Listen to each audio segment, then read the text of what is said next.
Good morning. Good morning. Love to have you here today. It's so great to see you. Love and blessings to each and every one of you, especially our guests. Hope you just feel comfortable, not too shocked, but just comfortable and know the love. Feel the love that's in this place.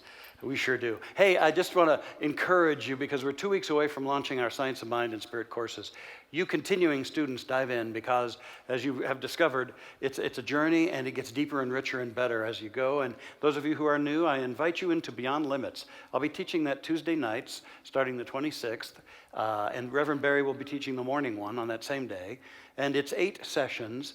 And you know, it's also a great deal because just after an administration and materials fee, it's available to you at the gift of your choice, a love offering at the end of the class of your choice.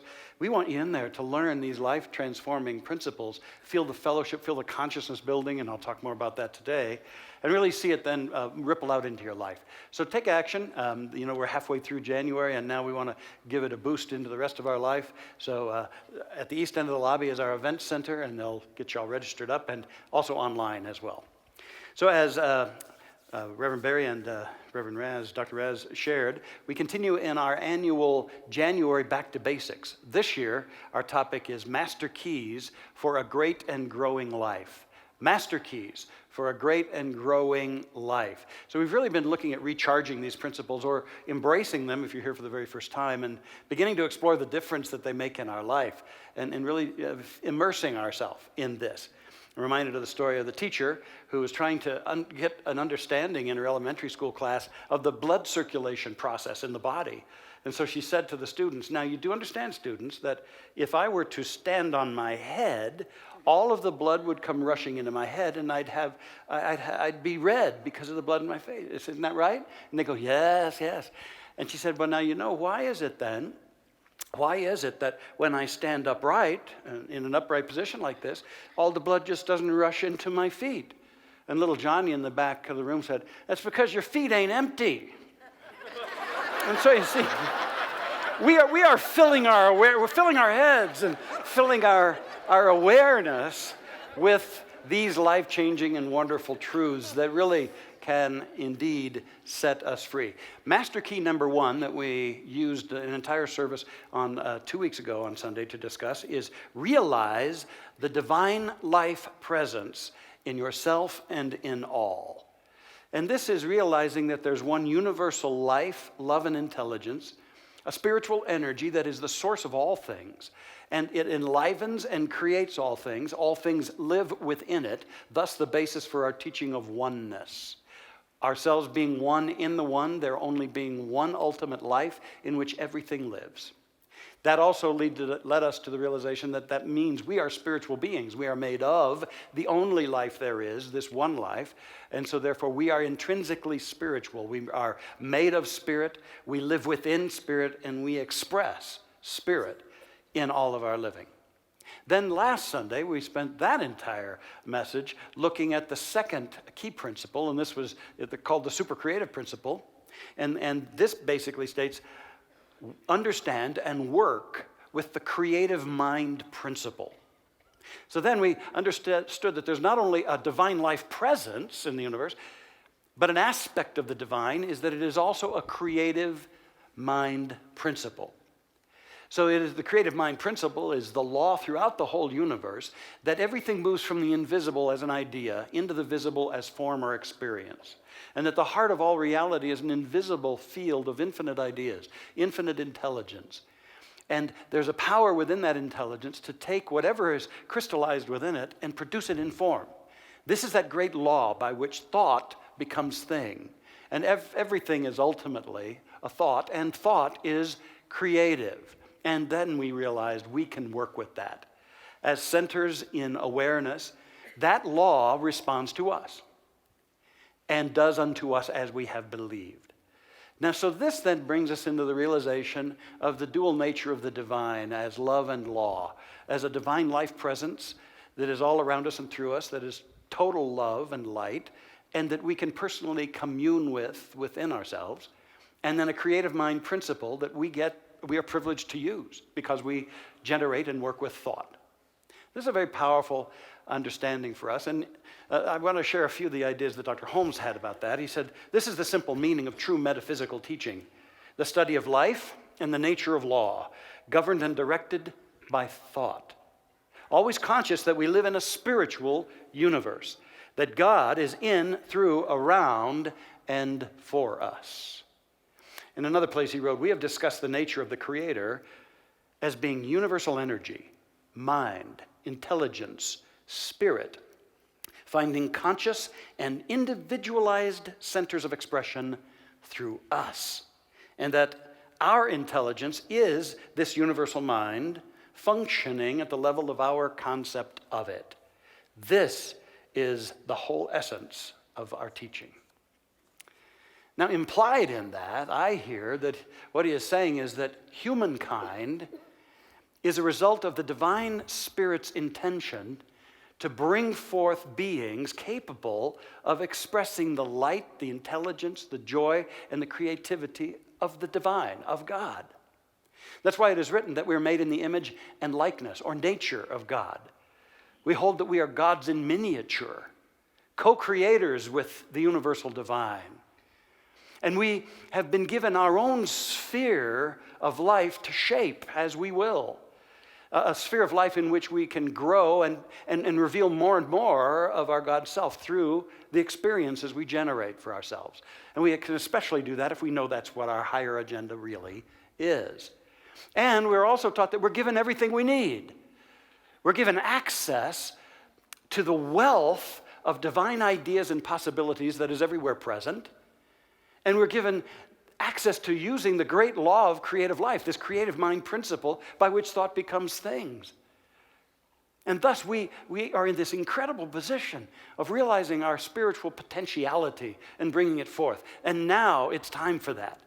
When we sing about let's do something, let's first of all awaken, let's do that. And then let's move as beneficial presences out into the world to make a difference and to bring our inner design of peace and harmony forth as the kingdom of heaven on earth as it is in heaven. I just get enthusiastic about this stuff, you know. I love this stuff. And it really teaches us that we are far more powerful than we have ever known ourselves to be, or we're taught in most cases. This little old man, sadly, he lost his wife of over 50 years. And he was at the graveside service, and they did the nice service. And the moment that service was over, there was this momentous clap of thunder, and then there was this tremendous bolt of lightning, and then there was the rumbling of more thunder off in the distance, and the new widower looked up at the pastor and said, well, she's there. Well, you see, we all make an impact. Whatever dimension we're in, we make an impact by how we shape our lives and how we leave our vibrational footprint of consciousness, of awareness, wherever we go. Now, before we dive into the next keys, I thought it would also be useful at this point to understand the path of inner development. Now, there are 4 components to the path of inner development. First of all, there is beliefs. And what we get to do as we understand this teaching is assemble a whole new lexicon of beliefs. We get to do a lot of learning of new beliefs and unlearning of a lot of erroneous beliefs. And these new beliefs are the ground we can now walk on, the light that shines within us, and the new energy that can take our life forward. And we must not stop there, though, because beliefs also call us to practices. Because we grow inwardly as we take these new and these powerful beliefs and we put them into practices. Because you see, it's our practices that imbue our new beliefs with power. To just have a new idea that you like a lot is a nice thing to have, but it doesn't make a difference in your life. That's why we're so ardent around the classes, because the practices imbue these new beliefs with power. And these practices are, for instance, prayer and meditation, spiritual study, and deepening through that, again, our classes. There's fellowship with people on the path.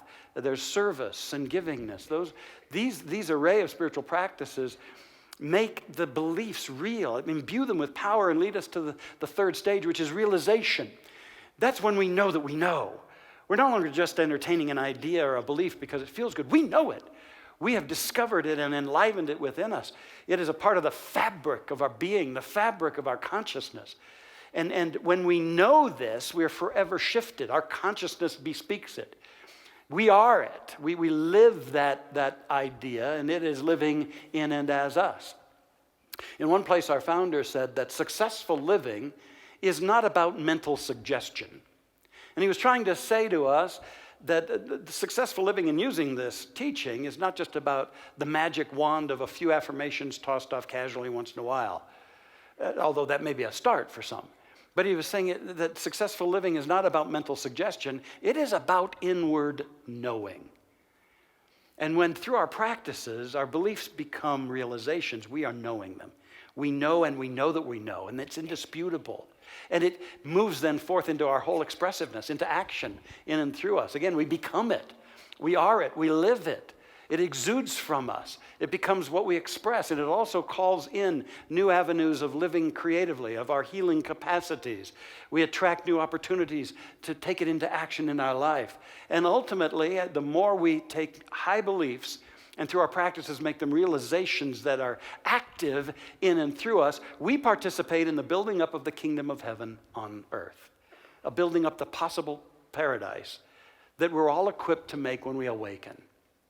So this is the path of inner development that we're all upon, and it leads beautifully now to the third master key, the first of two life-transforming keys. And the third key is bring affirmative prayer into your daily life. Affirmative prayer into your daily life. The science of mind and spirit also suggests that seeming miracles are actually the operation of spiritual principles expressing through definite techniques and practices that these practices align us with the good of God, the possibilities of God. And the greatest of these practices or techniques is affirmative prayer. And it's much different, though, from prayer as you may have heard of it or imagined it or been taught. It is not something we do to God. We know that affirmative prayer is something that we do within us. We do it to us and within us. Now, I know there's an enormous amount of confusion around prayer. And it's just amazing the things that we concoct about what it is. For some, it's begging, high-level begging. For some, it's beseeching. Many are into bargaining. Let me cut a deal with God here. You do this, God, I'll do this. For some, it's just plain out whining. Others, it's nagging. Maybe God can be browbeaten into submission and into responding. For a whole lot of folks, it's just a wish and a hope. And then for all others, it's simply last resort. When you got nothing else, might as well give it a shot. I'll never forget about, it must have been a dozen years ago, working with a lady who had a real complex set of challenges going on in her life. And I listened and I said, well, we better take that into prayer. And I'll never forget. She blurted out, oh my God, has it come to that? I said, yes. It actually, in a beautiful way, has come to that. It has. Oh, how beautiful it is to know in this teaching that God is not distant. God is not disinterested. God is not overworked and undermotivated. God is not generally exasperated with humankind and angry at us. But God is the very givingness of life to life. God is source within us, ever available to us, always seeking to celebrate that day when we awaken to truth, but having given us the freedom to do that in our own way, on our own path, really allows us to call the shots in our awakening. Always available, always around us, always pressing ideas and love before us, but never usurping our own creative choice of thought and belief and action in our life. And so what we get to do is pause and know something higher and let that live in and through us. Now in the classes, we teach a very elaborate, in-depth, beautiful prayer form. Dr. Holmes, our founder, called that form spiritual mind treatment. A big fancy word. We really use affirmative prayer just as much.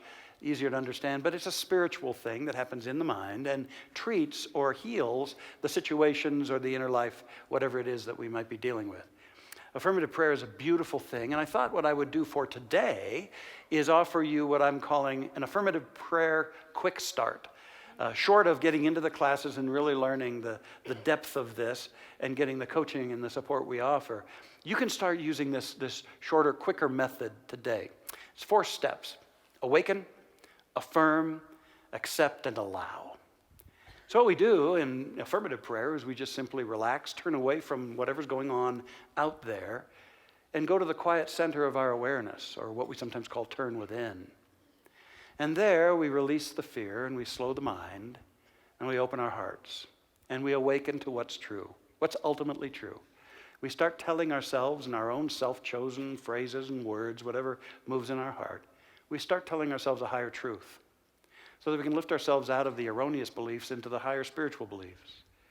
We start speaking within ourselves that there's really only one. And we put this in whatever words you use is just fine. There's only one. That life, that power is God. It is love, it is intelligence, it's the energy of all life. It is birthless, deathless, changeless. It is the Spirit. It's all there is, one life, one life. We move ourselves out of feeling separated and abandoned and cut off. Remember, there's only one ocean of being, and I'm in it. And it's in me. And we awaken to who we really are, spiritual beings. And that God is not distant, but it's the greater life that we can call upon. It's the authentic self, the soul self. It's not the ego and its fears. It's not the conditioned human mind. It's the depth truth of us. And so we awaken to that God all that is everywhere, and that God that is also intimately present within us as our deepest truth, our true self. And as we feel the support that comes with that, the further dissolving of fears and separation, we find ourselves moving into a state of peace and creativity, wherein we can take the next step, and that is affirm. And here's where we begin to use our own creative resources. We declare positively our good, the good that any child of God would deserve, as ours now. As ours now. Now remember, the great teacher said, first of all, it is the Father's good pleasure to give you the kingdom. It's not a withholding God. It's not God with an attitude problem. It's the Father's good pleasure to give you the kingdom. And then he said very powerfully, though, when you pray, believe that you have received, and you shall receive. So what he was saying in the language at the level that people could understand in his day, when you pray, you're creating a deep belief, and you're believing that it's done now. And when you get that, and you believe that, then you shall receive. Then the law we've been talking about moves into action because of your belief and upon your belief to produce the results of that. So he was teaching this very thing. And so we affirm our desires, we affirm our acceptances, we affirm higher states of awareness as active realities within us now. We start feeling them, we affirm them, we accept them positively in the now. And as we're affirming these, we also then move from that creative act of designing and declaring a higher reality for ourselves into the acceptance. And here's where we want to bring our feeling into it. We want to feel blessed by this. Oh, thank God this is so. I'm planting seeds in the soil of the universe that will produce a harvest. I'm grateful. And you feel that acceptance. It's mine. It is done unto me as I believe. So we awaken, then we affirm our good, and then we accept it in our heart of hearts with deep feeling and gratitude, and then we allow. Then you release it. Then you let it go. You let God, you let go and you let God. You let it go. Just like the farmer lets the seed go into the soil, then the soil can respond. Until we let our prayers go, this creative mind principle cannot respond. So we let go, understanding that the infinite intelligence and the perfect working and the limitless resources of this mind principle are going to work on our acceptance, bringing us blessings and forms of our prayer results better than we could ever expect. And that's the beautiful thing. We always accept the higher good. We give the law direction, but we also accept the higher blessings of this infinite intelligence at work for us. That's a simple form of prayer, and you can put it to work right now, beloved ones. And I tell you, it just brings you peace. And you get the realization, wow, I've finally assumed my God-given creative role in this universe. And I'm going to let that happen. And the more you do it, the richer and more beautiful and more heartfelt it becomes. I got this file at home, and I get letters from you beloved, wonderful ones about how this stuff is working in your life. And I love getting those. And by the way, keep the letters coming. If you've got a story, I want to hear it. And I chose this letter because it really shows how prayer deepens. Dear Dr. Roger, I'm one of your Beyond Limits students, and I wanted you to know what this class has done for me. I have never had a good foundation for my life, and having faced many obstacles as a result, I have anxiously awaited Beyond Limits and promised God and myself that I would be totally committed to it. For the first time, I set aside time for meditation and prayer every day. I have been trying to feel God in me. I believe these principles in my head. I'm putting them into practice every day, but I did not feel it in my heart. I didn't know. Then last Tuesday at a class, you did an exercise, and she goes on to describe it, but I won't go into that. And it was like stage lights fell on me, and I felt my entire being light up. I became the brightest, most beautiful light I have ever experienced. And then loud and clear, I heard, I am with you, my beloved child. Fear not. Tears began, and for the first time, I felt the arms of God around me. And never have I been blessed with such a beautiful experience. I have come to know Dr. Roger, and it has changed my life. I still face challenges and fears, but all I have to do is open to the truth, and I'm okay. Isn't that wonderful? Yeah, that's what's available to all of us, every single one of us. And so now, master key number 4, after bringing affirmative prayer into our lives, grow your consciousness, clarity, and conviction. And prayer will do a whole lot of that very thing. This is really our agenda as we put this to work, is to first of all grow our consciousness. Because remember, what we're not about is just making things happen out there. We've got a phrase in our teaching, and it is that we demonstrate, meaning we achieve results from prayer, we demonstrate by right of consciousness, meaning we will always be demonstrating our consciousness. We will always be living in the experience of our consciousness. So really, the purpose of prayer is to grow our consciousness. Again, it's not to change God, and it's ultimately not to bring something to us or change a condition or another person, but it's to grow our consciousness so that it can be the channel or the avenue through which all those wonderful things can unfold and happen in our life. So always our prayer is growing us inwardly, spiritually. But that's more than just a fun, wonderful feeling within us. It is actually providing the metaphysical outlet for the powers of life to work for us, because our good flows through our consciousness. So this is why we do the classes, we come together on Sundays like this, we get involved in other things, because we know that our greatest masterpiece through our whole life is the building of our consciousness. Really, our consciousness is what we exude all the time, and it's our greatest gift, and it's also the avenue through which the universe works. And if our consciousness gets more and more charged, more open, more dynamic, then so too are the opportunities and the possibilities that start moving forth in our life. So we want to grow our consciousness in this way, and also our clarity. We want to be clear what we want and what we want our lives to be. It says in the Bible, write the vision. Make it clear, make it plain. So the universe is saying, don't be vague, because vagueness will get you vague results. You might feel generally better, things might be generally good, but what's your vision? How do you want to see your life unfold? Excuse me, sometimes that visioning requires some time in quiet and solitude, contemplating yourself beyond your past and beyond what's going on right now, and letting your heart guide you as to that which you would like to be and do. And then when you know it, to get very clear about that. Write the vision, make it plain. I know lots of people who are very dissatisfied, but they're also very vague about where they want their life to go. And that's a part of what this wonderful teaching can help us do, is get ever clearer about that which we are about, and life can then work in and for us. We also then want to grow our conviction, which really is the bottom line of how the universe responds to us, according to our believing. How convicted am I in my vision? And in the direction I want my life to go. And so we see then that this teaching offers us this rich, powerful inner pathway of great development and growth. And I welcome us all to it. I have so thoroughly cherished these decades I've spent learning it, teaching it, learning it, teaching it, and I just love it. I know what difference it will make. So I want to offer you in closing then 3 steps you can take. I call these the art of transformation, ways that these 2 life-transforming keys can make a difference for you going forward. And by the way, conveniently, the starting letters of these 3 phrases spell out art. You know, I'm always up for that. The first one, aim to become. Aim to become. Make it your desire to become, to begin to reveal more and more of what's in you. Just like a seed planted in the soil, you want to nurture it so that it becomes all that is within that seed. So that it doesn't just stop at a little yearling, but it is nurtured to become the great oak that it is designed to be. And we want to not just have, we want to be. And truly, being must precede having and doing in this teaching. So aim to become.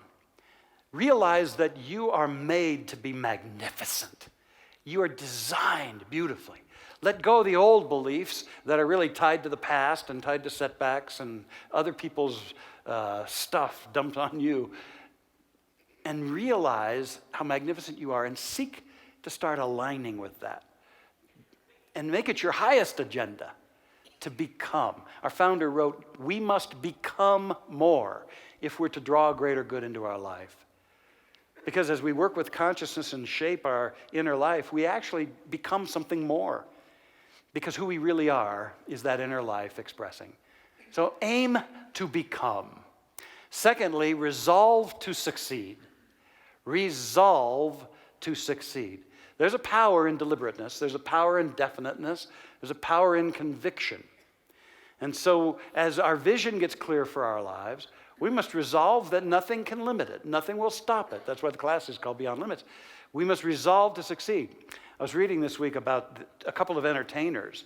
First of all, Martin Short. And it's amazing how as a young guy, he first of all realized he wanted to be an entertainer, but then he began to do the kinds of inner things we're talking about. At 8 years old, it's written that Martin started visualizing himself as an entertainer. And he even would go up into the attic of his home and he would start producing, all by himself, imaginarily, the Martin Short Show. And he would sing up there, and he would act a little. He would have guests. He would interview guests. He even had a laugh track on a record that he would play after each guest. And he would visualize all that. He even wrote up a TV guide listing with all of his guests from week to week. Talk about making it real and definite and clear and becoming it. And there he goes into that life. Resolve to succeed. Another actress, this time Helen Hayes, thought to be one of the great ladies of the American theater in her day. Well, part of her challenge was she was small in stature but large in spirit. When I was sharing a few of the things I was going to talk about today, Erica said, "Oh, you're going to tell them about Martin Short and then Short Helen?" I said, yeah.